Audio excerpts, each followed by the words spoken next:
Ini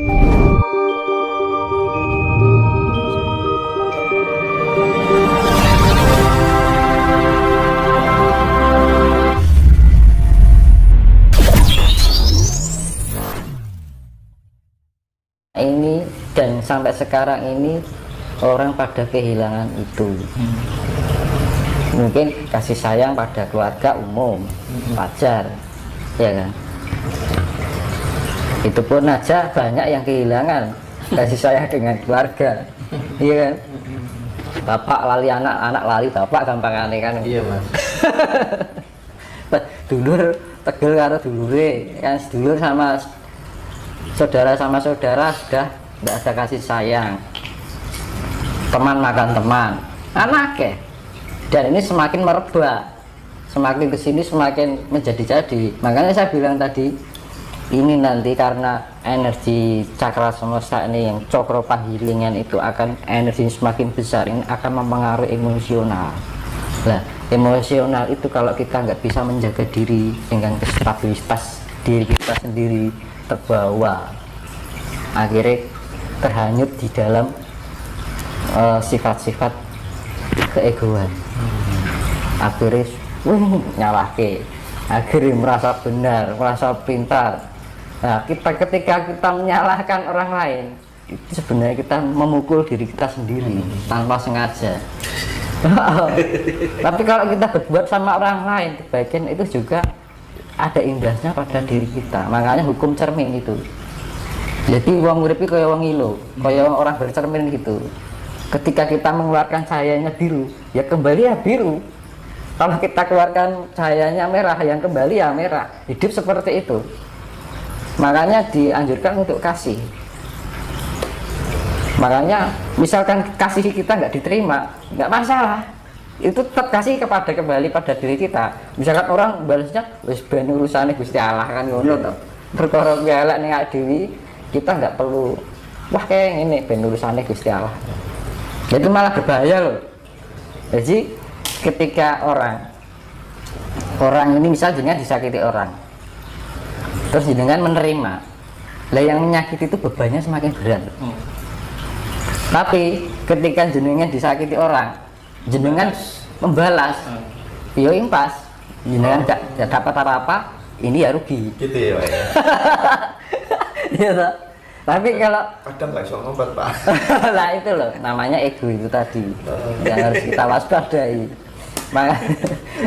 Makanya untuk cara satu-satunya iki tak simpen, tak save ning otakku, ning rasaku. Aku aja lali karo sifat welas asih. Aja lali karo sifat welas asih. Itu terus. Setiap mau ngomong, kelingan welas asih. Ketika berprasangka buruk, kelingan sifat asih. Iya kan? Nah, itulah namanya kesadaran itu karena itu. Yang menyadarkan diri kita, yang meningkatkan tingkat kesadaran kita adalah apa? Ya welas asih itu sendiri. Kuncinya semuanya itu kasih sayang, nggak usah kemana-mana. Ya kan? Sak kitab itu isinya ya, misalkan satu kitab ini kasih sayang, selesai. Iya. Nggak usah ini ayat ini isinya ini, ayat ini isinya sih, nggak usah. Ini kasih sayang ayat 2, kasih sayang ayat 3, kasih sayang 1000, ayat 1000 kasih sayang. Udah itu teringat terus. Itu timbul tingkat kesadaran dalam diri kita. Nggak mungkin orang mbok wis lah.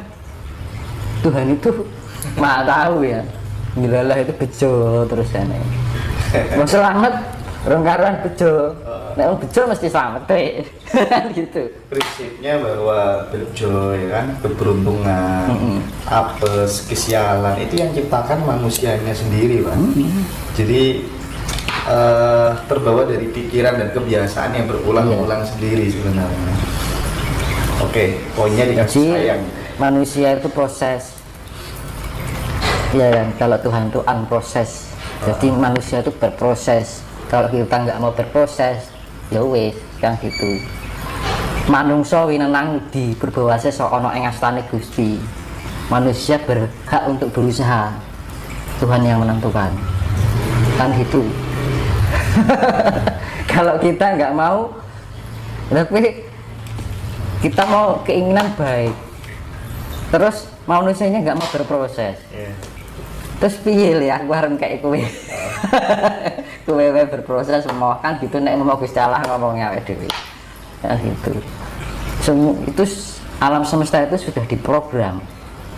Hukum feedback itu, hukum imbal balik bolak balik itu sudah terprogram. Program alam semesta seperti itu. Hukum cermin, hukum feedback atau imbal balik manakala kita memberikan istilahnya tabur tuai, kita yang tabur baik ya kita tuainya baik itu aja. Makanya dia bilang tadi satu kitab ini kitab 1 sampai 1000 isinya welas asih sudah cukup. Nggak perlu ayat ini bacanya ini nggak perlu, tapi terapannya marah bingung kan gitu loh. Makanya dulu saya pernah di video sebelumnya itu kunci utama adalah welas asih. Soalnya saya mengajarkan pertama itu Sang Hyang Wisnu waktu itu di Gunung Lawu yang pertama gir ini menghiji welas asih. Saya pikirkan kok ngono, kita bisa bersikap rendah hati karena kita punya jiwa asih. Kita nggak punya dendam karena kita punya jiwa asih. Kita tidak bisa membenci karena kita jiwa asih. Kita bisa menghormati, menghargai orang lain karena punya rasa asih. Nah, mana kita bersikap arogan, asihnya di mana? Mana kita menjelek-jelekan orang, menyalahkan orang, merendahkan orang, kasihnya di mana? Iya kan, kuncinya menghiji loh mas. Jadi, wah itu setan loh, setannya ning awake dhewe, kan gitu loh. Wah, orang itu kemasukan iblis. Awake dhewe ngarani wong wis masukan iblis san, wis ngawani elek ning wong. Iblis ngarani iblis, kan gitu. Lah pemahaman kadang salah kaprah. Di sana ada banyak iblis yang masuk roh jahat nih. Padahal iblis ya ning jero awake dhewe. Kan gitu. Lah Dajjal itu apa? Itu adalah sifat iblis yang mendunia. Makanya di dalam kitab-kitab apa itu Dajjal akan menguasai dunia. Ya wes iki. Ini sudah sekarang ini. Dajjal diartikan Dajjal itu sifat iblis yang mendunia. Sifat iblis yang mendunia.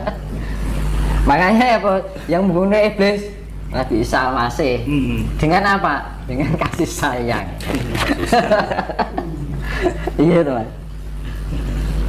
Durga Lolo itu loh mas. Yang membunuh apa?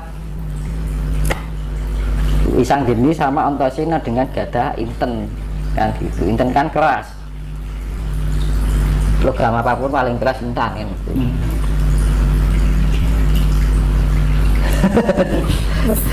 Nah makanya pada itulah yang namanya Dajjal.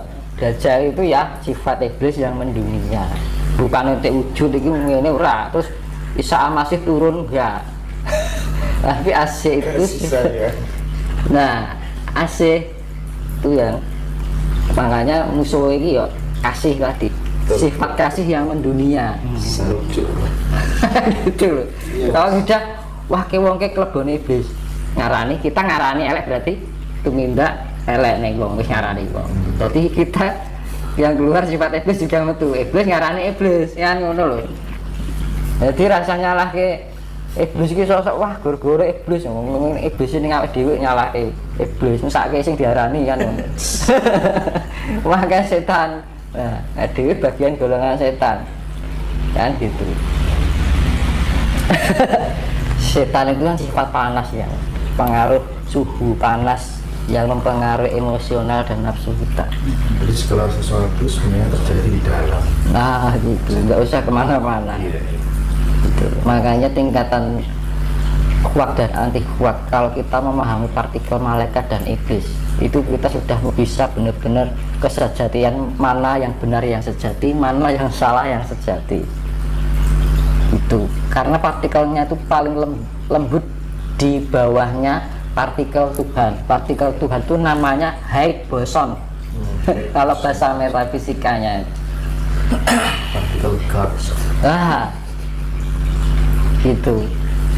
Jadi ya saya kembalikan ya tadi pemurnian itu dua macam, yaitu saya simpulkan ya materi dan non materi. non materi tugasnya adalah ya itu tadi wisanggeni atau Yesus atau Isa Al-Masih, ya kan.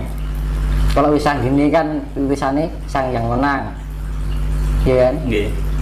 Kalau ning Nasrani ya putra Allah kan yang aneh itu podo toh. Terus Antasena titisane Bathara Baruna penguasa laut.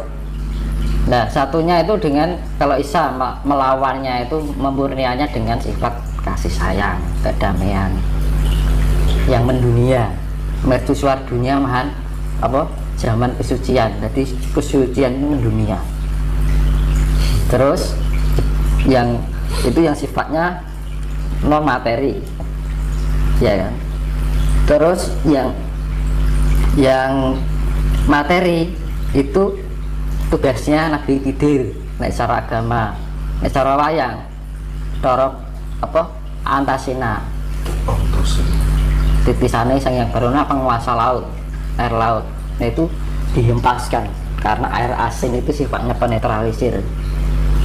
Proton 50 proton, 50 neutron digabungkan plus minus, muatan plus minus itu jadi satu menjadi netral. Jadi kalau ini misalnya 100% ya, ini 70, ini 30 gak seimbang. Jadi harus seimbang. Makanya ya kalau ingin dinetralkan, punya nafsu kelebihan juga nggak baik. Kekurangan nafsu juga harus balance ya, Mas. harus balance. Ketemuannya adalah kasih. Kan ngono. Ego kelebihan juga larinya ke egoisan. Kalau kekurangan ego adanya cuma diinjak-injak. Makanya harus di 50% kan itu Harus diseimbangkan. akhirnya ketemu kebijaksanaan. Nah, antara kasih sayang dan kebijaksanaan bersatu menjadi suatu kedamaian yang sifatnya nol, netral, neutron gitu.